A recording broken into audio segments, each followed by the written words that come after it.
నమస్తే, welcome to పోరాటగలం TV. నేటి వార్తా విశేషాలు.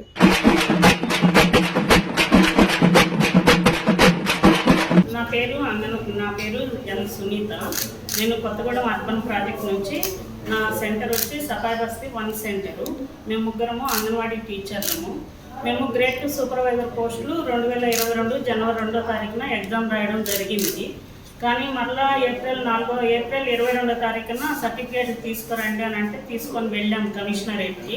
కానీ మాకైతే మాత్రము మళ్ళీ ఏపీ వాళ్ళు అని చెప్పి నాన్ లోకల్ కింద మాకు 21 మందిని పిలిచి 21 మందికి ఒక్కరికి కూడా పోస్టింగ్ ఇవ్వలేదు.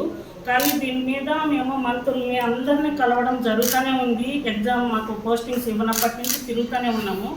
ఇంకా తిరిగి అలసిపోయినాము. ఈ ప్రభుత్వం కనీసం మన రేవంత్ రెడ్డి ప్రభుత్వం గారు వస్తే మాకేమన్నా న్యాయం జరుగుతుందేమో అని చెప్పి మళ్ళీ కూడా మంత్రి సీతక్క గారిని కలవడం జరిగింది. మన స్పీకర్ గారిని కలిసాము, మంత్రులందరినీ కూడా కలిసాము, మన ఖమ్మం జిల్లా మంత్రులందరినీ కూడా కలిసాము. కానీ మాకైతే న్యాయం జరగలేదు. మళ్ళీ మేము కోర్టుకి వెళ్ళాము సెప్టెంబర్ 1, 2024లో. కానీ అక్కడ కూడా నోటీస్ కూడా ఇప్పటికీ గవర్నమెంట్కి పంపలేదు. కానీ మాకైతే పోస్టింగ్స్ రాలేదు. కానీ మేము నాన్ లోకల్ కింద మేము 20-30 ఏళ్ల నుంచి ఇక్కడే మేము అంగన్వాడీ టీచర్లుగా జాబ్ చేస్తూ ఉన్నాము. కానీ పోస్టింగ్స్ గ్రేడ్ 2 సూపర్వైజర్ పోస్టులు వచ్చేటప్పటికి మీరు నాన్ లోకల్ మీకు మేము ఇవ్వడం లేదు, మీరు జోన్లో హైయెస్ట్లో ఉంటేనే మీకు పోస్టింగ్ ఇస్తాం గ్రేడ్ 2 సూపర్వైజర్ పోస్టులు, లేకపోతే ఇవ్వము అని చెప్పేసి కరాఖండిగా చెప్పారు. చెప్పిన తర్వాతనే మేము కోర్టుకి వెళ్ళాము. కోర్టులో ఇప్పటికీ కూడా 1 ఇయర్ దగ్గర 10 నెలలు అయిపోయింది. నోటీస్ కూడా గవర్నమెంట్కి వెళ్ళలేదు. కానీ అది ఏం జరుగుతుందో మాకైతే అర్థం కాలేదు. కానీ మాకు ఏపీ వాళ్ళు అని పక్కకు పెట్టడం ఇది ఎంతవరకు సబబు అని మేము ప్రశ్నిస్తున్నాము. కానీ తిరగడం అని అంటే ఇటు జాబ్ చేసుకోవాలి, అటు మంత్రుల చుట్టూ తిరగాలి, ఇటు కోర్టుల చుట్టూ తిరగాలని అంటే మేము కూడా అలసిపోయినాం. దీంట్లో సర్వీస్ అయిపోయింది. మళ్ళీ మేము ఎగ్జామ్ రాయడానికి కూడా మాకు ఏజ్ లిమిట్ పెట్టేస్తున్నారు. మళ్ళీ ఏజ్ లిమిట్ పెట్టినా మళ్ళీ ఏపీ అనే మళ్ళీ ప్రాబ్లం క్రియేట్ చేస్తారు. కాబట్టి దీన్ని దయచేసి ముఖ్యమంత్రి గారు, మన మంత్రి సీతక్క గారు దయచేసి మాకు న్యాయం చేయాలని చెప్పి ఏపీ వాళ్ళకి ప్రాధేయపడి మరీ అడుగుతున్నాము.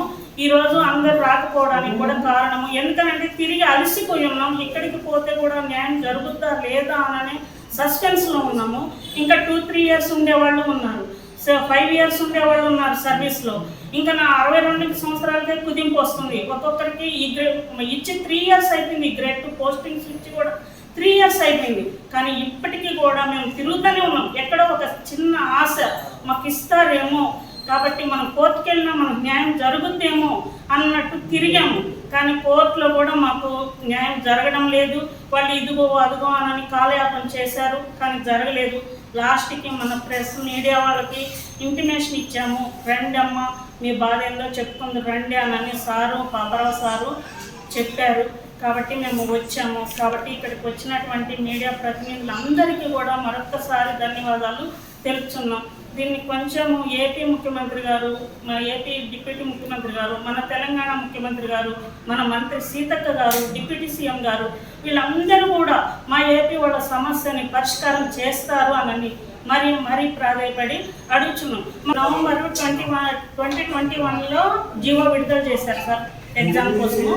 జనవరి 2వ తారీఖున 2022లో ఎగ్జామ్ జరిగింది సార్.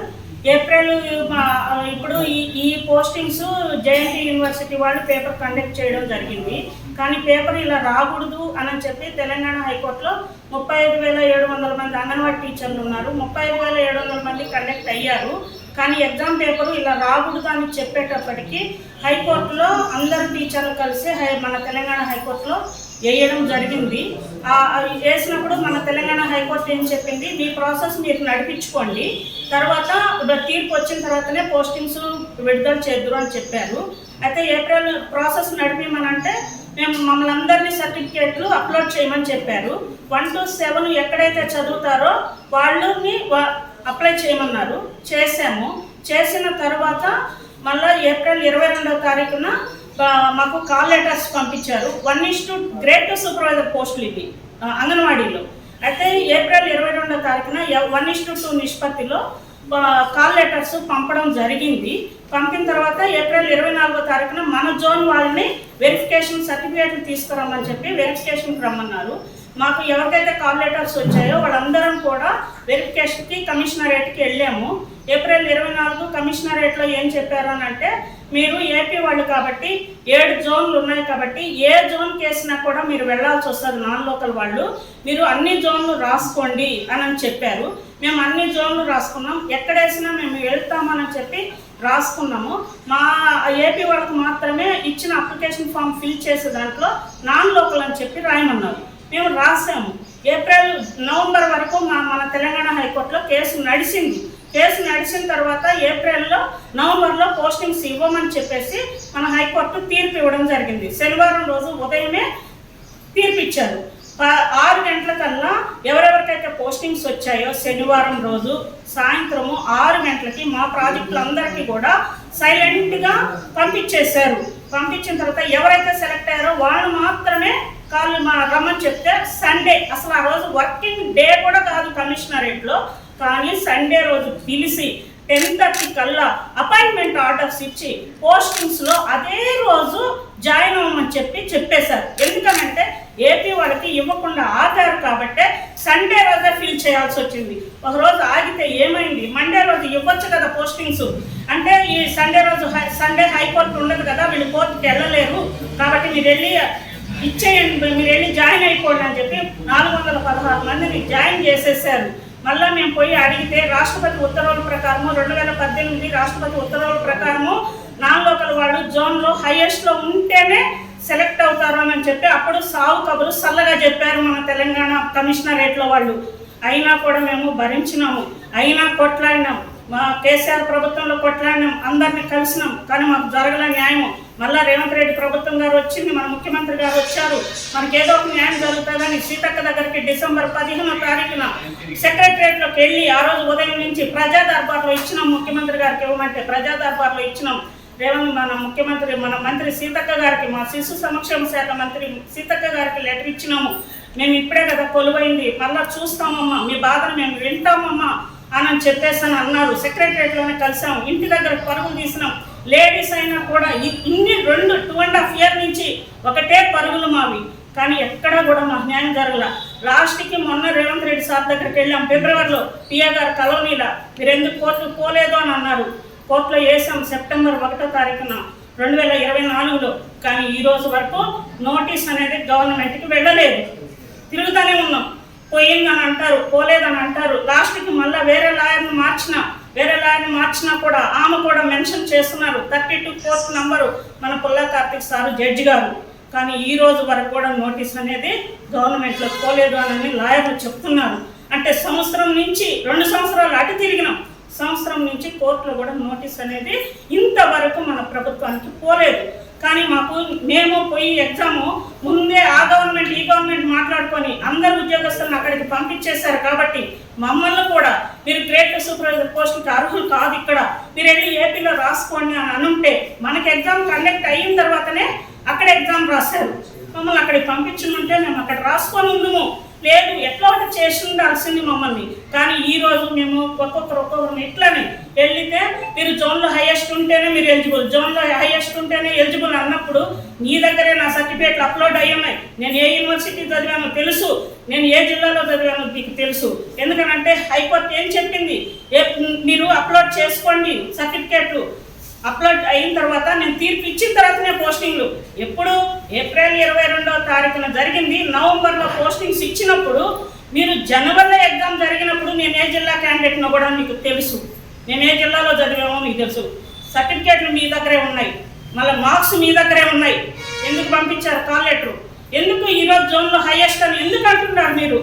ఎందుకు మమ్మల్ని ఎందుకు ఇంత ఏడిపిస్తున్నారు? మాకు ఏజ్ అయిపోయింది, మాకు మళ్ళీ రాయాలన్న ఎగ్జామ్కి మాకు సరే ఏజ్ లేదు, సర్వీస్ అయిపోతూ ఉంది. ఇప్పటికి 2.5 years అయింది పోస్టింగ్స్ ఇచ్చేసి కూడా, అయినా కూడా మేము పట్టువదలని విక్రమార్కుల్లాగా తిరుగుతూ ఉన్నాము. కోర్టుకు పోలేదని ఒక్కొక్కరు ప్రశ్నిస్తారు, కోర్టులో తొక్కేస్తున్నారు నోటీస్ పోకుండానే. ఎక్కడ న్యాయం జరుగుతుంది మాకు? ఎక్కడికి పోవాలి? లాస్ట్కి ఇట్లా కాదు, మీడియా పోతే ఇట్లానే అధికారులు ఒత్తిడి ఎక్కువ అవుతుందేమోనని ఒక టీచర్ భయపడుతుంది. మార్కులు వచ్చినా కూడా ఈ రోజు వరకు కూడా బయటికి రాలేక లోపల మదన పడుతున్నాం. మేము లోపలనే అటు కాకుండా అయిపోయినాం, ఇటు కాకుండా అయిపోయినాము. ఇక్కడ 30 years నుంచి ఇక్కడ సెటిల్ అయిపోయి ఉన్నాము. మమ్మల్ని ఇప్పుడు నాన్ లోకల్ అనడం ఏంటి? 1 to 7 ఎక్కడైతే చదివితే అక్కడ నాన్ లోకల్ అంటున్నారు. 1 to 7 అక్కడ ఉన్నప్పుడు మీరెందుకు ఇచ్చారు మాకు హాల్ టికెట్? మీరెందుకు ఇచ్చారు మాకు కాల్ లెటర్? ఏం చేయాలని ఇచ్చారు? మమ్మల్ని ఎందుకు బలి చేశారు? ఇప్పుడు బలి చేయొద్దు కదా. ఇది ఒక గ్రేడ్ సూపర్వైజర్ పోస్టులు అంటే ఒక గెజిటెడ్ పోస్టులు అవి. ఈరోజు మేము ఎటు కాకుండా అయిపోయినామని లోపల అందరము ఇళ్లలో కూర్చొని మదన పడిపోయి అసలు ఏం చేయాలో పాల్పోవడం లేదు. అలాంటప్పుడు ఎందుకు ఇట్లా ఇప్పుడు 2013 2018లో కదా రాష్ట్రపతి ఉత్తర్వులు వచ్చింది. మనం విడిపోయినప్పుడు 2013 జూన్ 2 కదా. అప్పుడు ఉమ్మడి ఆంధ్రప్రదేశే కదా ఉండింది. ఉమ్మడి ఆంధ్రప్రదేశ్లో అందరూ ఆంధ్రప్రదేశ్ వాళ్ళే కదా. ఇప్పుడు అందరూ ఆంధ్రప్రదేశ్ వాళ్ళ కిందనే వచ్చినాయి కదా సర్టిఫికేట్లు. ఇప్పుడు మా కాడికి వచ్చే లోపల మీరు ఏపీ వాళ్ళని అనడమే ఎక్కడిది? పోలవరం ముంపు గ్రామాల్లో పోలవరం ప్రాజెక్టు కడుతున్నారని ఖమ్మం జిల్లాగా ఇంతకు ముందు ఉండింది. పోలవరం ప్రాజెక్టులో 2 గ్రామాలు కలిసిపోయినాయని వాళ్ళని ఆంధ్ర కింద వేసేసారు. వాళ్ళకి వచ్చింది ఏంటి? ఖమ్మం జిల్లా సర్టిఫికేట్లు. వాళ్ళు ఏడుస్తున్నారు ఈరోజు. పోలవరం అంటే ముంపు గ్రామాల కింద వాళ్ళు చదివిన ఊర్లు ప్రాజెక్టు కింద కలిసిపోయింది.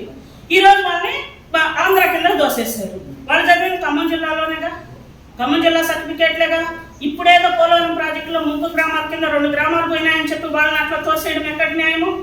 21 మంది ఉన్నాము ఈ బాధ్యతలు అందరూ. మా 21 మందిలో ఒక్కరికి కూడా ఇవ్వలేదు. 21 పోస్టింగ్స్ అని 21 మెంబర్స్నే పిలిచారు వీళ్ళు. మన ఖమ్మం కొత్తగూడెం జిల్లాల్లో 11 మంది ఉన్నాం. రంగారెడ్డి చార్మినార్ దాంట్లో 10 మంది ఉన్నారు. 21 మందిమే పోయినాం. 21 మందిలో ఒక్కరికంటే ఒక్కరికి కూడా పోస్టింగ్ ఇవ్వలేదు. సూపర్వైజర్కే మేము కొట్లాడేది. ఇంకా పెద్ద ఇంకేమి ఇస్తారు సార్ వాళ్ళు? మన ఖమ్మం జిల్లాలో మా డిప్యూటీ సీఎం మళ్ళీ బట్టి విక్రమార్క సార్కి, మళ్ళీ మన మంత్రి సీతక్క గారికి, మన మంత్రి తుమ్మల నాగేశ్వరరావు సార్ గారికి, మన మంత్రి పొంగులేటి సార్కి, ఇంతమంది మంత్రులు మన ఖమ్మం కొత్తగూడెం జిల్లాలకు మంత్రులు ఉన్నారు. కాబట్టి ఇప్పటికైనా మా బోర్డు విని దయచేసి మా ఏపీ వాళ్ళకి తెలంగాణలో మేము సర్వీస్ చేస్తూ మేము ఏపీ వాళ్ళని అందించుకుంటున్నాము. కాబట్టి మాకు ఈ ఘోష వినైనా మాకు న్యాయం చేయగలరని మిమ్మల్ని మరీ ప్రాధాయపడి అడుగుతున్నాము. అట్లానే మీడియా ప్రతినిధులందరికీ కూడా ఇక్కడ వచ్చిన వాళ్ళకి పేరున మా అందరి తరఫున 21 మంది తరఫున మీకు ధన్యవాదాలు తెలుపుతున్నాము. మా పేరు Nagalakshmi Reddy, mother process. Same problem, ఎక్కువ మార్కులు వచ్చినా కూడా జాబ్ రాలేదండి. అక్కడ ఆంధ్రాకి పోయి కూడా రాసుకునే పరిస్థితి లేదు. అందుకే మాకు జాబ్ ఇప్పించగలరని మీడియా ద్వారా వచ్చినాం.